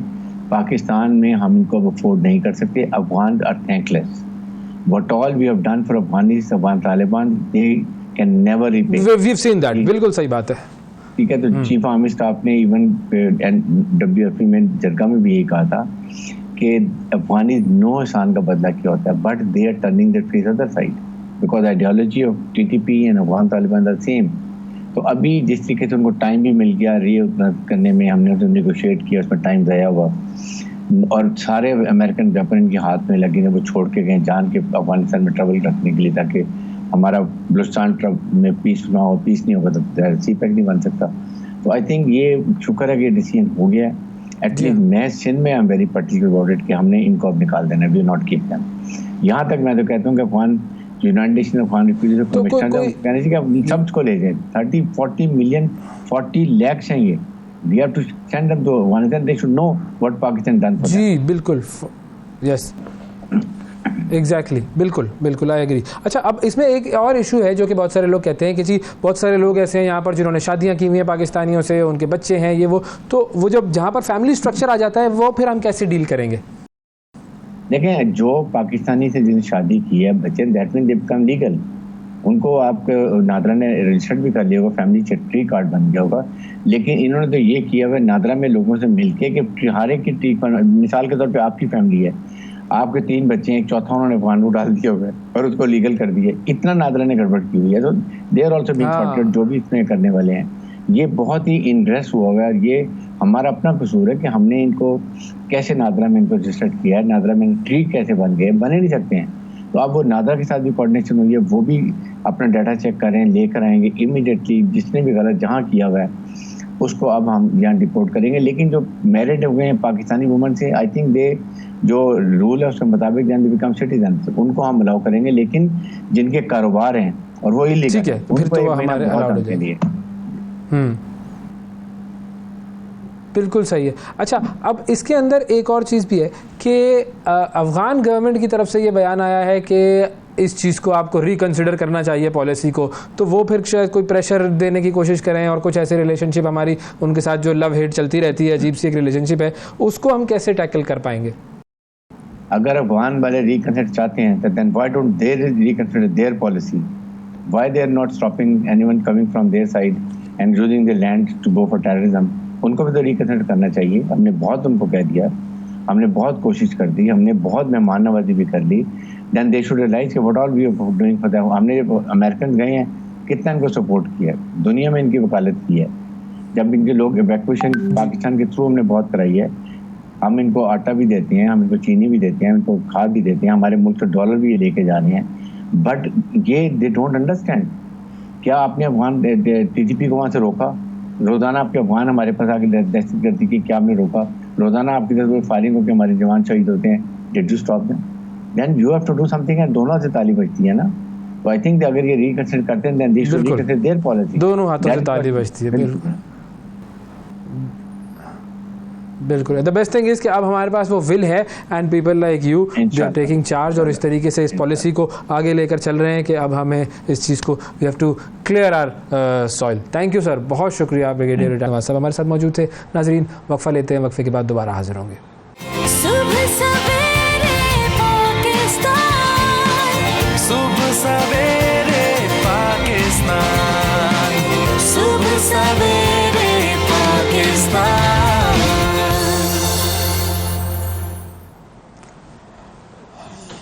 वेलकम बैक जी। उस्ताद को कौम का मेमार कहा जाता है और असातिज़ा को रूहानी वालिदैन का दर्जा दिया जाता है। होता है उस्ताद का पेशा एक ऐसा है कि जिसका ताल्लुक़ है पैगम्बरी से, और मकसद क्या है इस पेशे का? इंसान साजी। इंसान साजी ये काम वो दर्जा रखता है कि जिस पर सारी नस्ल इंसानी का दारोमदार है, और असातिज़ा किसी भी कौम की तामीर व तरक्की में सबसे अहम कारण जो है वो हिस्सा अदा करते हैं, सबसे अहम उनका रोल होता है। लेकिन हमारे माशरे में उस्ताद के हवाले से अमूमन गैर संजीदा किस्म की राय रखी जाती है, वो मुकाम उन्हें नहीं दिया जाता कि जिसके वो असल में हकदार हैं। और तो क्योंकि कौमें जब उरूज हासिल करती हैं तो वो अपने असातिज़ा की तकरीम की बदौलत ही हासिल करती हैं। आज पूरी दुनिया में असातिज़ा का आलमी दिन मनाया जा रहा है असातिज़ा की अहमियत को उजागर करने के लिए, और हमारे साथ हमारे प्रोग्राम में मेरे उस्ताद और आप सब और हम सब के हर दिल अजीज़ महबूब म्यूज़िक कंपोज़र और अदाकार जनाब अरशद महमूद साहब मौजूद हैं।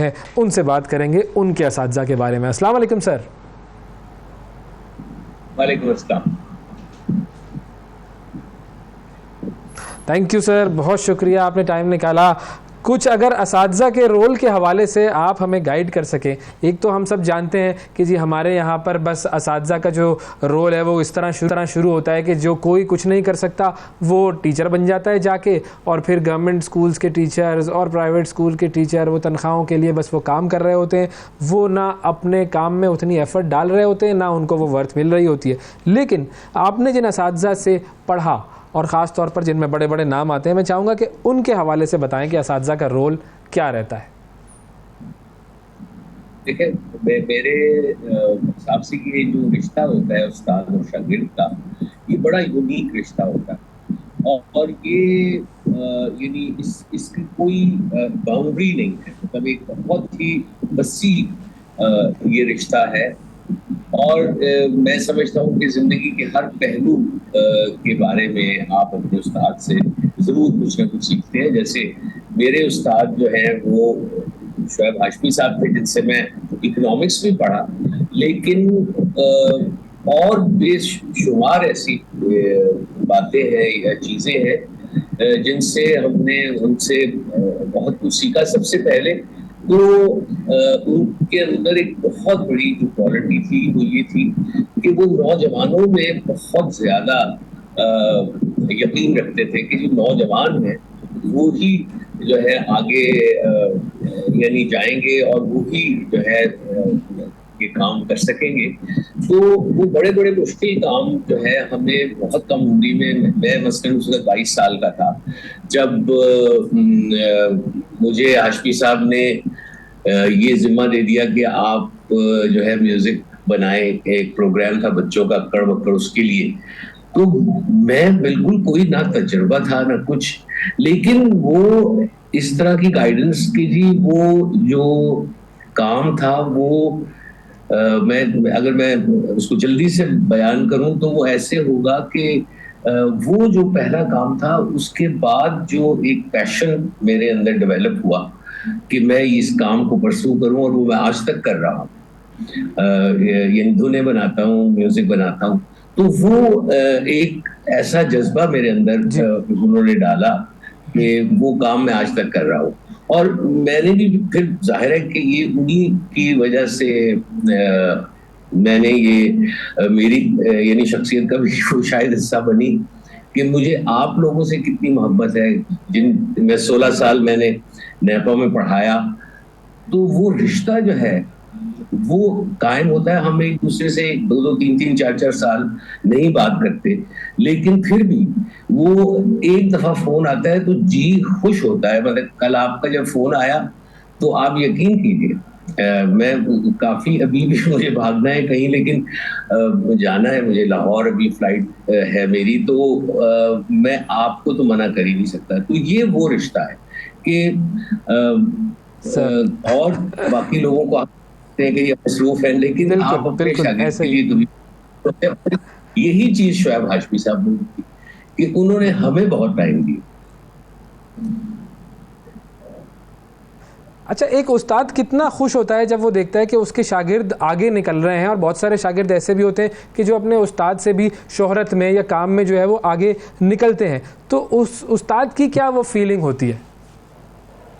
मैं समझता हूँ कि हर उस्ताद की अगर मैं अपनी बात को खुसूसियत से कर सकता हूँ कि मुझे ये बड़ा शौक है कि मेरे जो शागिर्द हैं वो मुझसे बेहतर काम करें, और यही वजह है कि मैं कोशिश करता हूँ कि जो कुछ मैं जानता हूँ वो उनको बहुत जल्दी बता दूँ, या वो चीज़ जो मैंने, जिस तरह मैं अपने म्यूजिक के स्टूडेंट्स को कहा ही करता था कि जी जो चीज़ मैंने 15 साल में सीखी थी वो हमने नेपा के कोर्स में 4 साल में तब्दील कर दिया है, तो आप वो चीज़ 4 साल में सीखेंगे, तो और फिर जब आप वो सीख जाएंगे तो फिर वहां से आगे जाएंगे।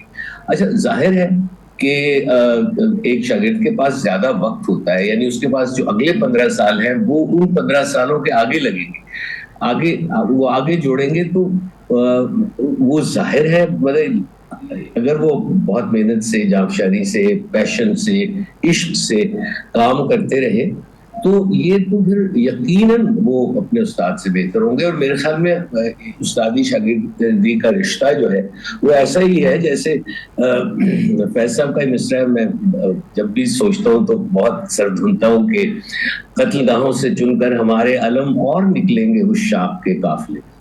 तो यही मकसद है।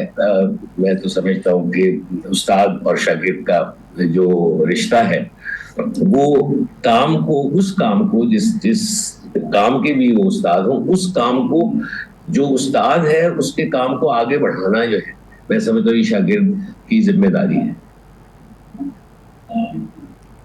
जिम्मेदारी है, बिल्कुल। वो शाख के काफिले इसी तरह बनेंगे। अच्छा, फिर उस्ताद आपके असातिज़ा की अगर मैं बात करूं तो फिर उनमें वो सख्ती वाला अंसर पाया जाता था? क्योंकि आपके अंदर तो ये सख्ती मैंने कभी भी नहीं देखी, लेकिन जिन असातिज़ा से आपने पढ़ा तो वो ज़रा कोई स्ट्रिक्टनेस का मुजाहरा होता था, या कभी आपके साथ कुछ ऐसा हो?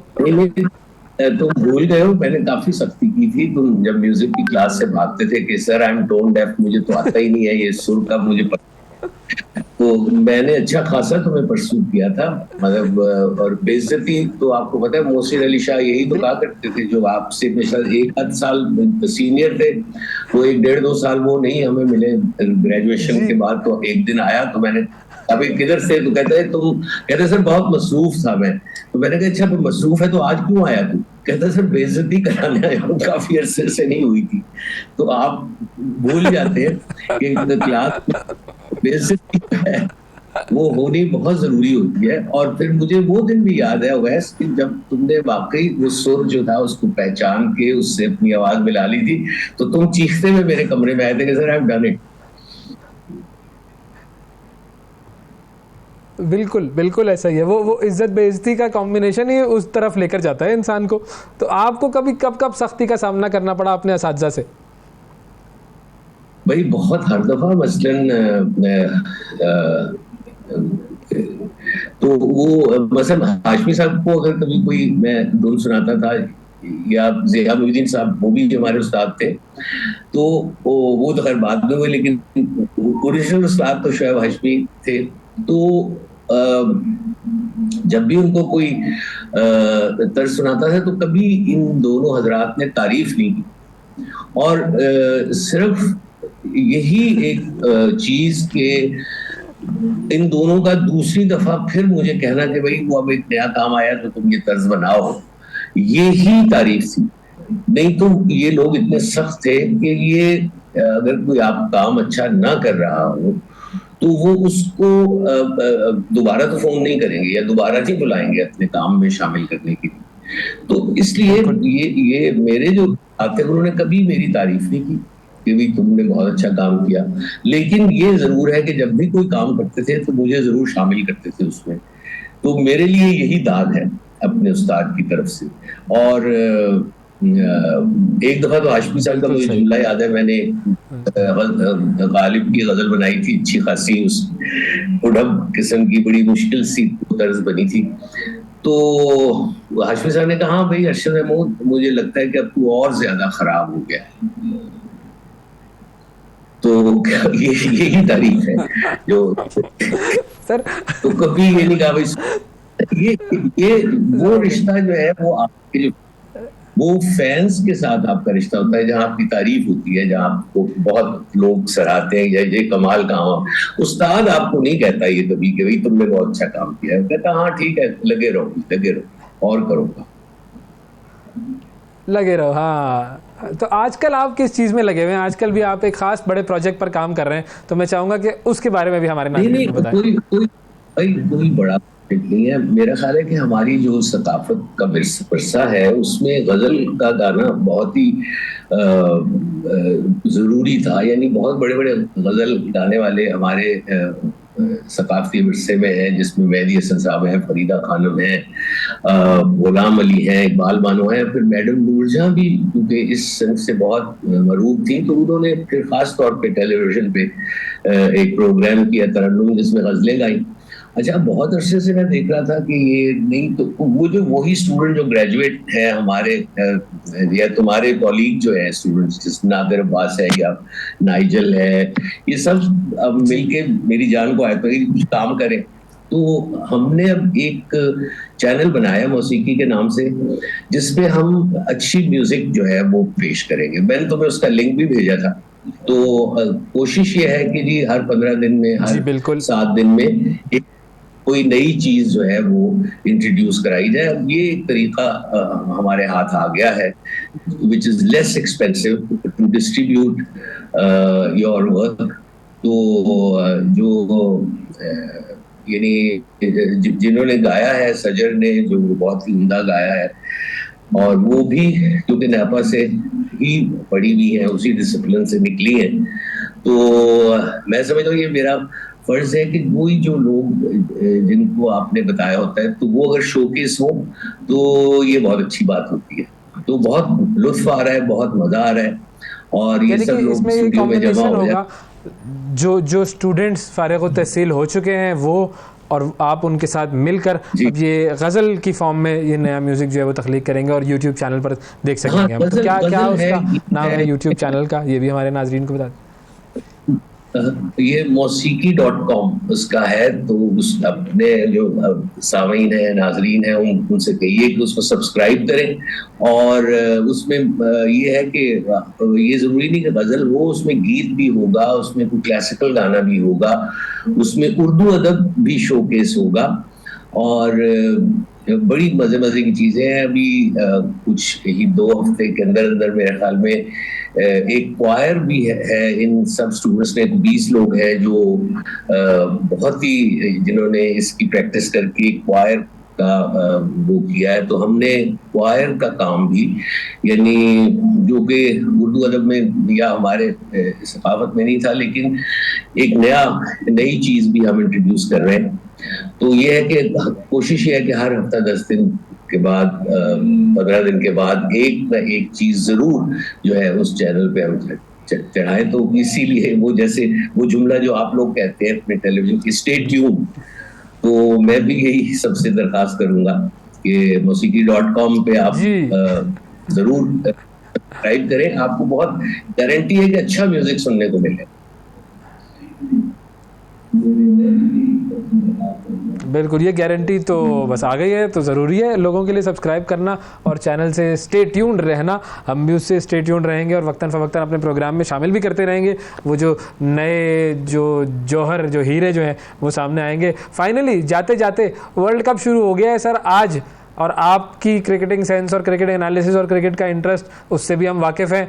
तो आपको क्या लगता है, प्रैक्टिकली स्पीकिंग, हमारी टीम कहाँ खड़ी हुई है और हम क्या कर सकते हैं?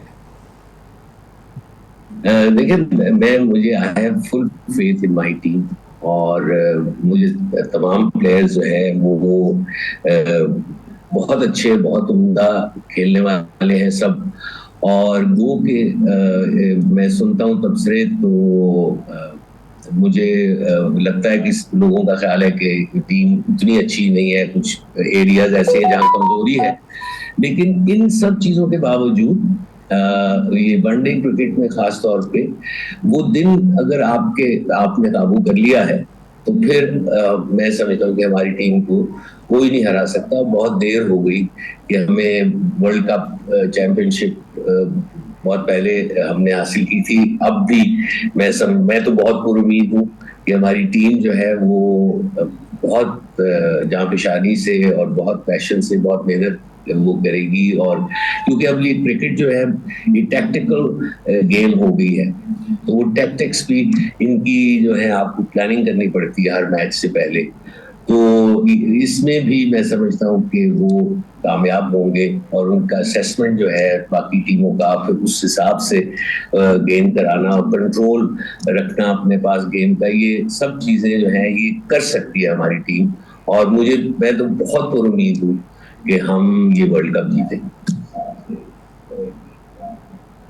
इंशाल्लाह जी। थैंक यू सर, बहुत शुक्रिया अदा करेंगे। अरशद महमूद साहब हमारे साथ मौजूद थे, और बात हो रही थी कि उस्ताद जो कि कौम का मेहमार होता है उसका रोल क्या है, और फिर एक और ख़ास प्रोजेक्ट जिसके बारे में उन्होंने बताया, मौसीकी.com। तो आप भी ज़रा जाकर देखिए किस तरह का खूबसूरत म्यूज़िक तख्लीक किया जा रहा है, और ये वो लोग हैं जो कि पाकिस्तान के लेजेंड्स का दर्जा रखते हैं, और जब ये कोई काम करते हैं तो वो यकीनन कमाल ही होता है। वक्फ़ा लेते हैं, वक्फ़े के बाद दोबारा हाजिर होते हैं, हमारे साथ रहिएगा।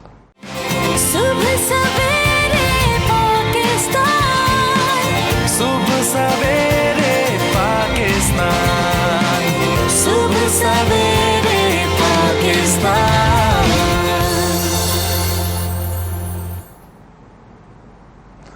वेलकम बैक जी। सिंध में जो सियासी सूरत हाल है उसमें एक बहुत बड़ी तब्दीली आई है। 3 जमातों ने एक इंतखाबी इत्तेहाद बनाया है, इसे हम एक ट्रॉयका कह सकते हैं। और ये ट्रॉयका जो कि ग्रैंड डेमोक्रेटिक अलायंस और मुत्तहिदा कौमी मूवमेंट पाकिस्तान और जमीयत उलमाए इस्लाम फजलुर रहमान ग्रुप के दरमियान ये तश्कील पाया है। और इसने बुनियादी तौर पर तय ये किया है कि ये सिंध में पाकिस्तान पीपल्स पार्टी का मुकाबला करेंगे। अब ये मुकाबला कैसे होगा, इसके खदोखाल क्या हैं, क्या प्लानिंग है, क्या स्ट्रेटजी है, इस पर हम बात करेंगे। GDA के रहनुमा जनाब हसन साहब हमारे साथ मौजूद हैं। अस्सलाम वालेकुम।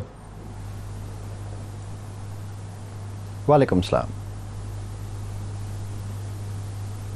थैंक यू जी, बहुत शुक्रिया प्रोग्राम के लिए वक्त निकाला। सबसे पहले तो हमें इस बड़ी अहम डेवलपमेंट के हवाले से ज़रा आगाह कीजिए कि ये डेवलपमेंट क्या है, क्या आप लोगों की बात हुई, क्या तय हुआ, ये जो 3 पार्टियां यकजा हो रही हैं। बिस्मिल्लाहिर्रहमानिर्रहीम। शुक्रिया अवैस। देखें, एक बड़ा तवील अरसा रहा है, 15 साल की हुकूमत रही है एक ही जमात की, एंड अनफॉर्चुनेटली उसकी क्या डिलीवरेंस रही है, क्या रिजल्ट्स रही हैं, वो सरजमीन पे हर चीज़ जो है, इंफ्रास्ट्रक्चर का हाल जो है वो गवाही दे रहा है। जो SDGs के इंडिकेटर्स हैं उसमें वर्स्ट परफॉर्मिंग प्रोविंस है Sindh. 36% of the population has access to clean drinking water. सिर्फ 16% एडल्ट ख़वातीन जो हैं सिंध की वो तालीम याफ्ता हैं। Almost 6 million children of school going age आज स्कूल से बाहर हैं। रोड नेटवर्क्स हों या हमारे एजुकेशन सिस्टम का इंफ्रास्ट्रक्चर हो, हेल्थ नेटवर्क का इंफ्रास्ट्रक्चर हो, लॉ एंड ऑर्डर सिचुएशन हो, बेसिक गवर्नेंस के इश्यूज, रेवेन्यू डिपार्टमेंट, करप्शन का अंबार हो, तो अनफॉर्चुनेटली सिंध की आवाम जो है वो इस तर्ज हुक्मरानी से बेहाल, बदहाल और बेजार होकर उन्होंने सारी पॉलिटिकल फोर्सेस को हमें काहिल किया है कि हम यकजा होकर एक प्लेटफॉर्म पे आकर एंड एक अल्टरनेटिव पॉलिटिकल ऑप्शन प्रोवाइड करें सिंध की आवाम के लिए, सिंध के आवाम के मुस्तकबिल के लिए। तो उसी पॉलिटिकल प्रेशर में, अवामी दबाव में ये 3 पार्टियां इकट्ठी हुई हैं। और मज़ीद आप देखेंगे जो भी जेन्युइन पॉलिटिकल फोर्सेस हैं with their ear to their ground, जो पब्लिक पल्स महसूस कर रही हैं, वो भी इंशाल्लाह हमारे साथ राब्ते में भी हैं और अनकरीब वो ज़ाहिर भी होते जाएंगे। एंड वी होप कि एक मजबूत, मुत्तहद और एक फॉरवर्ड थिंकिंग, एक प्रोग्रेसिव अल्टरनेटिव पॉलिटिकल प्लेटफॉर्म हम इंशाल्लाह सिंध के आवाम को कितना बड़ा डेंट डालने में कामयाब होंगी ये तीनों पार्टियां यकजा होकर? क्योंकि अगर हम पाकिस्तान पीपल्स पार्टी की बात करें तो ज़ाहिर है एक स्ट्रॉन्ग होल्ड तो है उसका, और सिंध को तो वो अपना गढ़ ही कहते हैं, ज़ाहिर है 15 साल से हुकूमत कर रहे हैं। तो कौन कौन से वीक पॉइंट्स ऐसे हैं? पब्लिक की पल्स आपने ज़ाहिर है जानी होगी, देखी होगी, कहाँ कहाँ पर किस तरह का डेंट मारा जा सकता है? जी, यकीनन 15 साल हुकूमत में रहने के बाद बहुत इनग्रेस हो गई है सिंध के सिस्टम में। सिंध की आवाम के लिए तो अगर कुछ किया होता तो हमदर्दियाँ होती। कल जो प्रेस कॉन्फ्रेंस हुआ है आपने उसमें देखा जो नुकात जो उठाए गए थे, जैसे आईन पाकिस्तान में लिखा है कि फ्री फेयर इलेक्शंस होने चाहिए एंड इलेक्शन कमीशन की ड्यूटी है to protect from corrupt practices. Unfortunately हमने देखा है कि जो निगरान हुकूमत आने के बाद जो तबादले हुए, वो प्रोविंशियल सेक्रेटरीज हों या डिस्ट्रिक्ट एडमिनिस्ट्रेशन DCs SPs हों, वो सेम पूल ऑफ ऑफिसर्स जिन्होंने उसी सियासी जमात के मातहत काम किया है 15 साल के लिए, उन्हीं को रीशफल करके एक कुर्सी से उठा के दूसरी कुर्सी पर बिठाकर और उन्हीं के ज़रिए फिर इलेक्शन कराने की एक साजिश सोची गई है। तो हम वक्त से पहले ये आगाही देना चाह रहे हैं सब इदारों को कि आप काइंडली अपने आइनी फ़राइज़ जो हैं वो पूरे करें। निगरान हुकूमत ने एक न्यूट्रल अंपायर का रोल प्ले करना है। बदकिस्मती से आज भी गुज़िश्ता दौर के पीपल्स पार्टी के अकाबरीन वो वही सेम ऑफिशियल प्रोटोकॉल भी आज इंजॉय कर रहे हैं। गवर्नमेंट रिसोर्सेज भी इस्तेमाल हो रही हैं।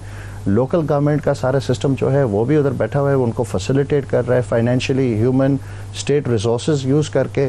तो ऑब्वियसली इस माहौल में तो कोई फ्री इलेक्शन हो नहीं सकती। तो फर्स्ट एंड फॉरमोस्ट और इस पूरी सूरत हाल में जो सिंध के केयरटेकर चीफ मिनिस्टर है मकबूल बाकर साहब, उनके ऊपर भी आपने अदम एतमाद का इजहार किया है, उनका इस पूरी सूरत हाल में क्या किरदार है? जी, जस्टिस साहब एक बहुत ही अच्छी शोहरत रखने वाले जज रहे हैं और उनकी हम इज़्ज़त करते हैं, मगर देखें बात है कि एडमिनिस्ट्रेटिव रोल में उनका कोई एक्सपीरियंस तो नहीं रहा। सो जो ब्यूरोक्रेसी का जो खेल है that is very concerning for us. यकीनन उनको वही ब्यूरोक्रेट्स होंगे जो सीएम हाउस और उनके इर्द गिर्द हैं जो उनको एडवाइस कर रहे होंगे, और यकीनन वो अपने इंटरेस्ट और गुज़िश्ता अदवार की वाबस्तगियाँ को मद्देनज़र रखते हुए ही उनको ऐसे मशवरे दे रहे होंगे जिनसे एक अदम एतमाद की फ़िज़ा पैदा हुई है। हम उनसे यही रिक्वेस्ट करते हैं कि बहुत अच्छी तरह वो ख़ुद जानते हैं कि आइनी और कानूनी तकाज़े उनके मनसब के क्या हैं, तो वो हसूल हदफ हासिल करने के लिए वो अपोजिशन पार्टीज़ को भी बुलाएं, उनसे भी मुशावरत करें, हमारा भी फीडबैक लें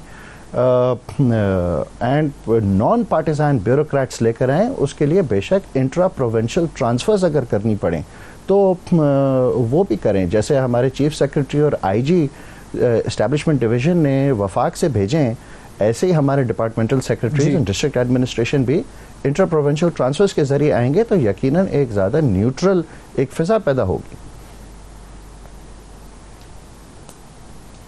अच्छा, अब इसमें जो एक और आप लोगों की डिमांड है वो है सिंध के जो इलेक्शन कमिश्नर हैं उन पर भी आपका डिस्ट्रस्ट है, वो क्यों है? जी, जो प्रोविंशियल इलेक्शन कमिश्नर हैं सिंध में वो बदकिस्मती से 2018 के जनरल इलेक्शन में भी गालिबन वो प्रोविंशियल इलेक्शन कमिश्नर थे। अब देखें जो पार्टियां, इवन पाकिस्तान पीपल्स पार्टी ये कहती रही है कि वो मोस्ट टेंटेड इलेक्शन था टिल डेट।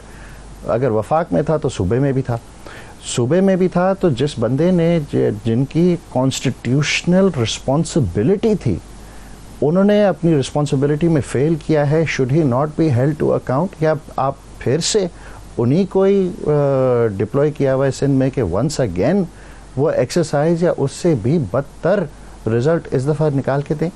गुज़िश्ता अदवार में जो लोकल गवर्नमेंट इलेक्शन हुई है जिस पे कुल सियासी तंजीमों ने, पार्टियों ने अदम एतमाद ज़ाहिर किया, पूरे सिंध में एक बिल्कुल एक मैन्युफैक्चर्ड मैंडेट की रिज़ल्ट एक आई है, तो उस बुनियाद पे हमने करंट प्रोविंशियल इलेक्शन कमिश्नर के ख़िलाफ़ दरख्वास्त दी है चीफ इलेक्शन कमिश्नर को, इलेक्शन कमीशन ऑफ पाकिस्तान को। बदकिस्मती से उधर भी कोई तदारुक नहीं हुआ है, कोई चेंजिंग नहीं आई है, और इस फ़िज़ा में तो आपने कल देखा प्रेस कॉन्फ्रेंस में कि तकरीबन सिंध की जो असर रखती हुई अपोजिशन की जमायतें हैं उन्होंने अदम एतमाद का इजहार किया है, और इस फ़िज़ा में आइनी तकाज़े पूरे नहीं हो सकते इलेक्शन के, और जब तक वो नहीं होंगे तो जो हम स्टेबिलिटी चाहते हैं, जो लोकल गवर्नमेंट है सिंध की है वो भी पीपल्स पार्टी की है, तो उसका भी एक असर होगा आने वाले इलेक्शंस पर।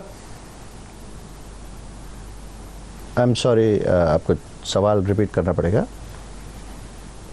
जो लोकल गवर्नमेंट जो है वो भी पाकिस्तान पीपल्स पार्टी की ही है, तो उसका भी असर होगा सिंध के खासतौर पर कराची के इलेक्शंस पर।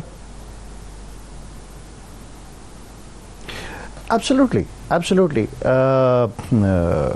जो लोकल गवर्नमेंट निज़ाम है, हर टाउन कमेटी है या म्यूनिसिपल कमेटी से जाते हुए हमारी मेट्रोपॉलिटन सिटीज़ कराची, हैदराबाद, सखर, उनमें जो देखें लोकल गवर्नमेंट सिस्टम भी तो अपने फंक्शन में फेल कर रहा है। जो बेसिक जो उन्होंने सर्विस डिलीवरी करनी है, ना उस नीयत से ये इदारे बने थे, ना उस नीयत से ये अफराद उधर इन मनसबों पे बैठे। फ़कत एक ही पर्पज़ है, जो आपने देखा 2 दिन पहले बिलावल हाउस में एक बहुत बड़े पैमाने पे मीटिंग होकर करके पार्टी के चेयरपर्सन ने सब इलेक्टेड मेयर्स को बुलाकर उनको डायरेक्शंस दी हैं। तो how are we to fulfil जो कॉन्स्टिट्यूशनल रिक्वायरमेंट्स 2183 के अंडर हैं उनका तो वाजे एक ब्रीच नज़र आ रहा है। तो for that purpose until the date of election हम चाहते हैं कि ये इदारे जो हैं इनके एटलीस्ट जो पॉलिटिकल ऑफिसेस हैं उनकी फंक्शनिंग को सस्पेंड कर दिया जाए, एडमिनिस्ट्रेटर्स अपॉइंट हो एंड वो सिविक फंक्शन म्यूनिसिपैलिटीज़ के वो ओवरसी करें जैसे 2018 में हुआ था, वो लेकर चलते हैं। सही है। अच्छा, फाइनली मैं आपसे इस चीज़ पर पूछना चाहूँगा कि आज वर्ल्ड टीचर्स डे भी है, तो सिंध में एजुकेशन की और तलबा की और जो असातिज़ा हैं उनकी क्या सूरत हाल है? जी, इंटरनेशनल टीचर्स डे के हवाले से ये तो क्लियर है कि जब तक एजुकेशन आम नहीं की जाएगी, वो हमारा आइनी तकाजा भी है और मेरे ख्याल से दीनी तकाजा भी है, और जब तक एजुकेशन के एक्सेस बढ़ाई नहीं जाएगी तब तक हमारी कौम तरक्की नहीं कर सकती। इसी इशू पे मैं एक आपके होश गुजार करना चाहता हूँ। NCHD national commission for human development एक इदारा है, उसके almost 3000 teachers for more than 15 years वो इंतज़ार में हैं कि उनकी सर्विसेज रेगुलराइज की जाएंगी। मैं गुजारिश करना चाहता हूँ अभी निगरान वज़ीर आज़म को भी, निगरान वज़ीर आला सिंध को भी इस इशू को in the best interest of the public at large इस इशू को देखें और इन असातिज़ा को भी रेगुलर जॉब्स में और रेगुलर डेपुटेशन के तहत इनको इस ह्यूमन रिसोर्स को यूटिलाइज बेहतर किया जाए। थैंक यू जी, बहुत शुक्रिया अदा करेंगे। हसनैन मिर्ज़ा साहब हमारे साथ मौजूद। मजीद ये नाज़रीन वक्फा लेते हैं, वक्फे के बाद दोबारा हाजिर होंगे। सुबह सवेरे पाकिस्तान, सुबह सवेरे पाकिस्तान, सुबह सवेरे पाकिस्तान।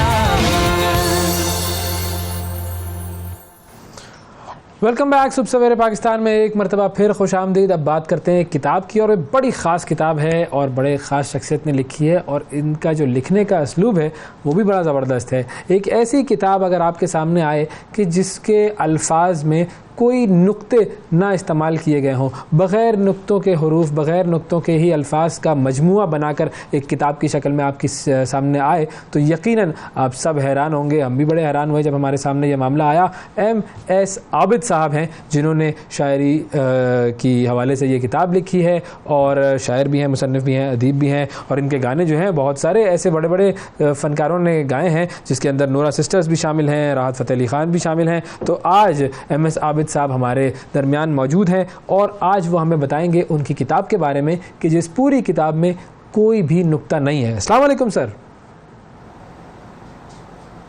वालेकुम अस्सलाम।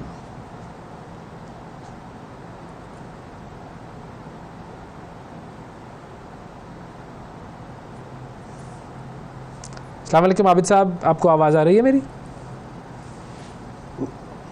वालेकुम अस्सलाम जी, आवाज़ आ रही है आपकी? जी आबिद साहब, सर सबसे पहले तो बहुत बहुत शुक्रिया प्रोग्राम के लिए वक्त निकाला आपने। हमें थोड़ा सा बताएंगे अपनी इस किताब के बारे में, इस काविश के बारे में, इस किताब का नाम, मौजू, और इस किताब में कोई नुक्ता नहीं है, ये क्या मुअज्जा है, ये क्या चमत्कार कर दिया?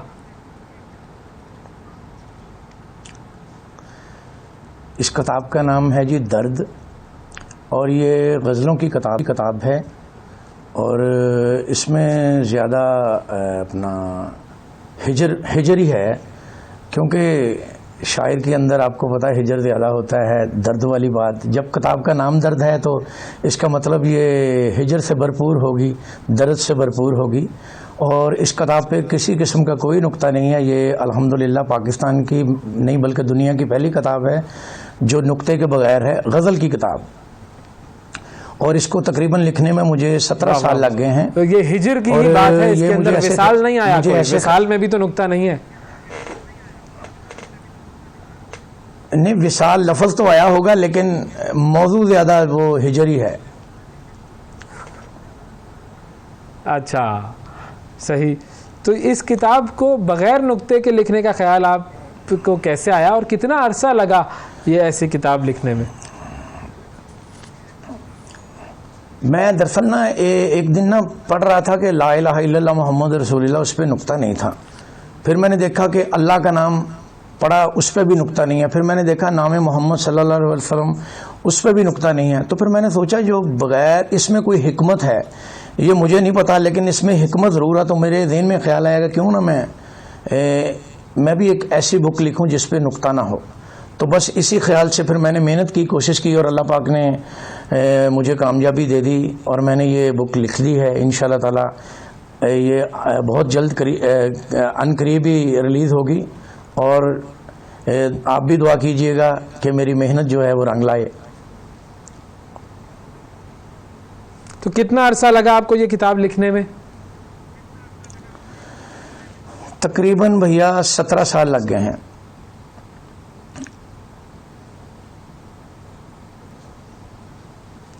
सर कितना अरसा लगा ये किताब लिखने में? मैंने कहा तकरीबन 17 साल लग गए हैं इसको। 17 साल पहले शुरू की थी, यह मुकम्मल हुई है। माशाल्लाह माशाल्लाह। और इसमें कितनी गज़लें शामिल हैं आपकी कितना कलाम है? तकरीबन 95 गज़लें होंगी।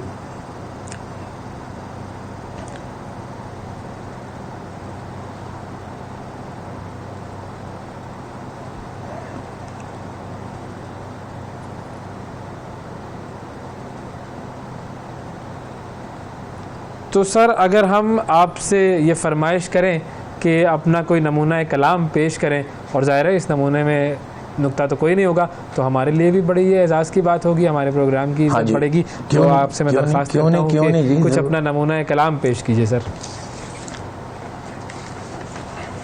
एक नाज शरीफ के चंद शेर हैं कि एक सेकंड मैं ज़रा ना ऐनक लगा लूँ, मुझे थोड़ा सा ना। जी जी ज़रूर लगाएं, ऐनक लगाएं। रसूलों के सरदार सालार आए, दो आलम के हामी मददगार आए, वो हामद वो महमूद हमदर्द हमदम, वो आला अमल आला किरदार आए, वो लौला का आए सेहरा लगाकर, वो अल्लाह के मेहमा वो सरकार आए, दरूदों सलामों से महके दो आलम, वो सल्लु वसल्लम वो दिलदार आए, दुखों का वो मरहम दिलों का दलासा, दुखों का वो मरहम दिलों का दलासा, अतादर अता वो रवादार आए, रसूलों के सरदार सालार आए। ये गज़ल के चंद शेर सुनाऊंगा। सुभान अल्लाह, क्या बात है कि जी मर के गए दिलदार के आगे, मर के गए दिलदार के आगे, उसकी गली है दार के आगे। मर के गए दिलदार के आगे, उसकी गली है दार के आगे, लम्हा लम्हा हार मिली है, लम्हा लम्हा हार मिली है, हार मिली है हार के आगे, लम्हा लम्हा हार मिली है, हार मिली है हार के आगे। कोहसा एक दिल टूट गिरा है, कोहसा एक दिल टूट गिरा है, हल्के से एक वार के आगे, कोहसा एक दिल टूट गिरा है, हल्के से एक वार के आगे, हौसले वाले हौसला हारे, हौसले वाले हौसला हारे, दर्दे दिल की मार के आगे, हौसले वाले हौसला हारे, दर्द दिल की मार के आगे, मर के रिसाई दिलदार के आगे। एक गज़ल मैं और आपको सुनाता हूँ। जी जी ज़रूर।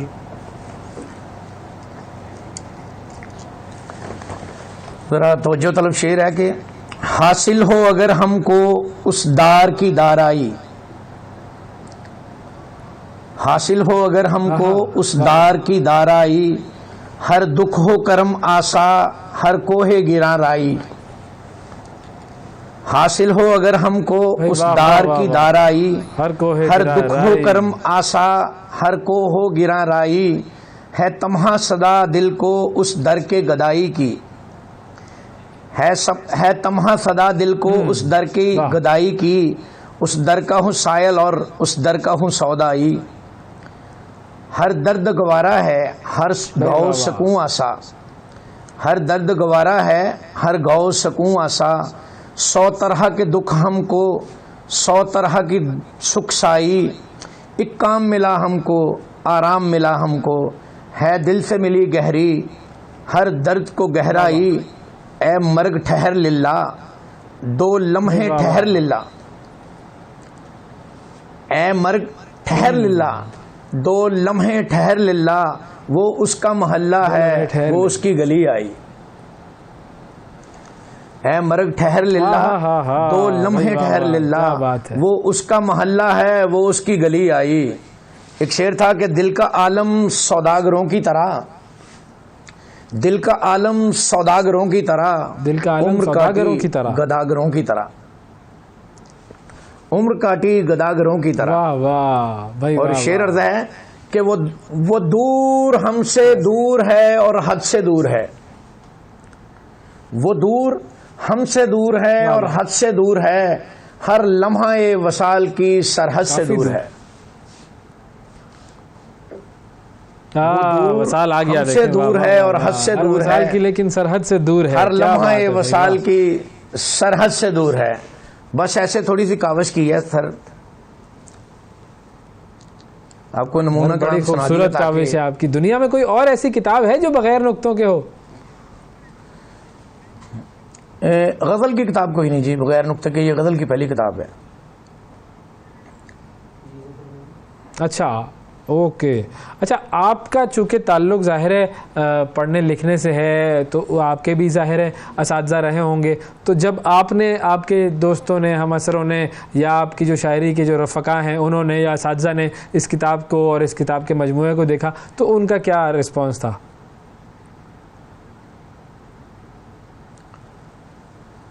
देखें जी, जब कोई बंदा अच्छा काम करता है तो जो अच्छे लोग हैं वो उसको अप्रिशिएट करते हैं। कुछ लोग ऐसे भी हैं वो कहते हैं इसका फ़ायदा ही कोई नहीं, क्योंकि पाकिस्तान में कोई किताब पढ़ता ही नहीं, तो आपने तो वक्त ही ज़ाया किया। ऐसे भी लोग हैं, लेकिन ऐसे भी लोग हैं जिन्होंने बहुत सारा अप्रिशिएट किया, कहा कि बड़ी बात है, बहुत अच्छी बात है, आपको करना चाहिए। बिल्कुल। तो अब आपका क्या प्लान है? इस किताब की पब्लिशिंग कब तक हो जाएगी? ये किताब अब तक कब तक हमारे हाथों में होगी और दुनिया में कहाँ कहाँ फैली होगी ये किताब? देखें जी, कोशिश तो जारी है। इंशाल्लाह ताला 1 माह का अभी ना अरसा लग जाएगा, क्योंकि अभी प्रूफ रीडिंग के लिए आई है मेरे पास। इसको मैं देखूंगा, कोई कंपोजिंग में गलती ना हो, कोई मसला मसाइल ना हो। चेकिंग के बाद फिर इसको इंशाल्लाह ताला अनकरीब ही रिलीज़ कर देंगे, और कोशिश करेंगे कि जहाँ तक भी लोग समझने वाले हैं वहाँ तक इसको भेजें। सर, हम आपके इस मिशन में आपके साथ हैं, और जब ये किताब छप जाए तो हमारी तरफ से आप इनवाइटेड हैं। प्लीज़ हमारे स्टूडियो तशरीफ़ लाएं, ये किताब लेकर आएँ, ताकि फिर मज़ीद ज़रा सैर हासिल गुफ्तगू हो इस पर। इंशाल्लाह ताला ज़रूर जी। अभी भी आपने बुलाया तो मैं हाज़िर हो गया हूँ। जब नेक्स्ट टाइम किताब आएगी तो आपसे ये वादा भी है, पहला प्रोग्राम आपसे ही करना है इंशाल्लाह ताला। इंशाल्लाह जी, इंशाल्लाह। बहुत शुक्रिया अदा करेंगे जी। MS साहब हमारे साथ मौजूद थे। बग़ैर नुक्तों की इनकी गज़लों की किताब है, और बड़ी खूबसूरत गज़लें, कुछ नमूने हमने भी सुने, आपने भी सुने, यकीनन आपको अच्छा लगा होगा। एक छोटा सा वक्फा लेते हैं, वक्फे के बाद दोबारा हाजिर होंगे, हमारे साथ रहिएगा। सुबह सवेरे पाकिस्तान, सुबह सवेरे पाकिस्तान।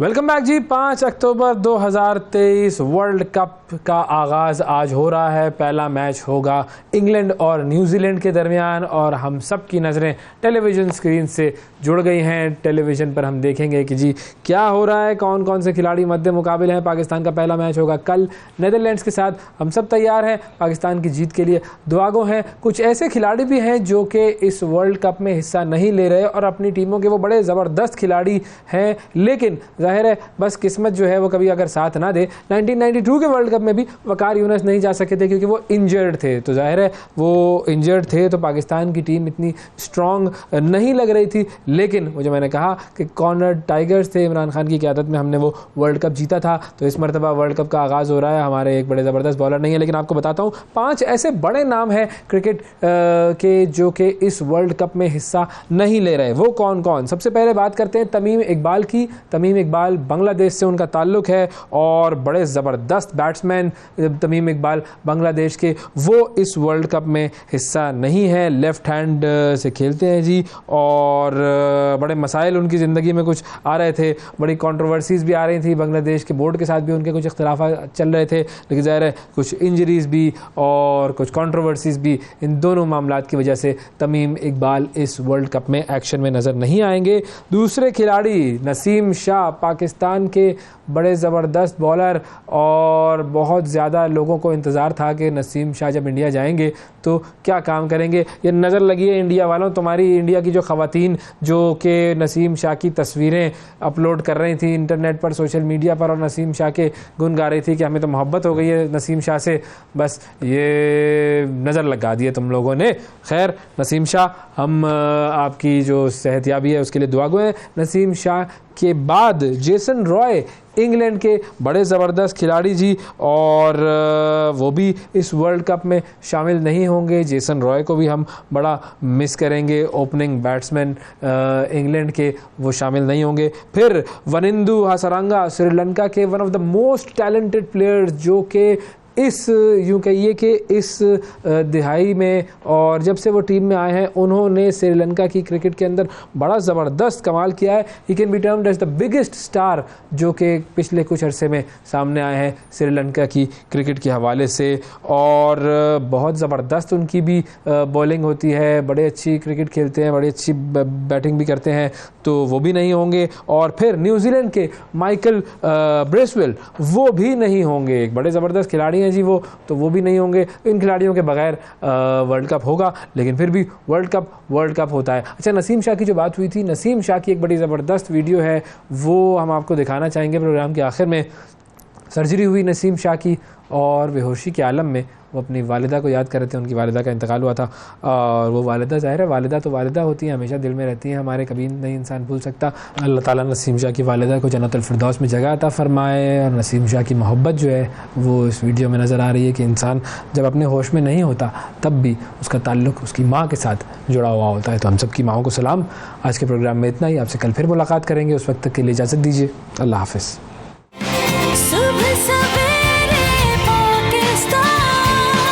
सुबह सवेरे